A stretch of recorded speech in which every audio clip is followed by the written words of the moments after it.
Sabihan nyo yung mga kakilala nyong makasalanan na mag-ingat na at magbago. Kasi baka mamaya, sila na ang maging susunod na biktima ng mga mapapanganib na nilalang na hindi nakikita ng tao. Storytime! Nandito ako ngayon sa probinsya ng Tawi-Tawi at may nagkwento sa akin ng isang belief na pinaniniwalaan pa rin ngayon ng ilang mga taong naninirahan dito. Kwento niya na merong mga nilalang na hindi nakikita ng mga tao na nakikihalubilo kasama natin.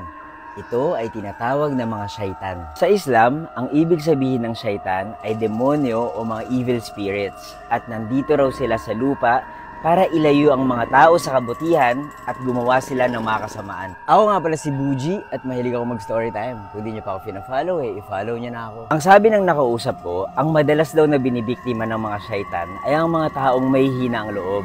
Pero meron ako nabasa na mas binibiktima raw nila ang mga taong masasama ang ugali. Hindi mo raw makikita ang mga syaitan. Minsan, nagpapahinga lang sila sa mga puno. O kaya naman, sinasapian nila ang ibang mga tao. Madalas daw ay nandito lang sila sa lupa, nagmamasid at nakikihalubilo sa ating mga tao. May isang beses daw na pinutol ng mga kaibigan ng kausap ko ang isang puno para patayuan ang isang building. After some time, bigla na lang daw sinasapian at nagwawala yung mga taong namamalagi doon sa building na yun. Ang sabi ng mga matatanda, ang puno raw na pinutol nila ay bahay ng mga syaitan. Matatalo mo raw ang mga syaitan sa pamamagitan ng mga prayers at maiiwasan mo sila kung gagawa ka lang ng mga kabutihan. Sa totoo lang, mas okay naman talaga na maging mabuting tao kaysa maging masamang nilalang.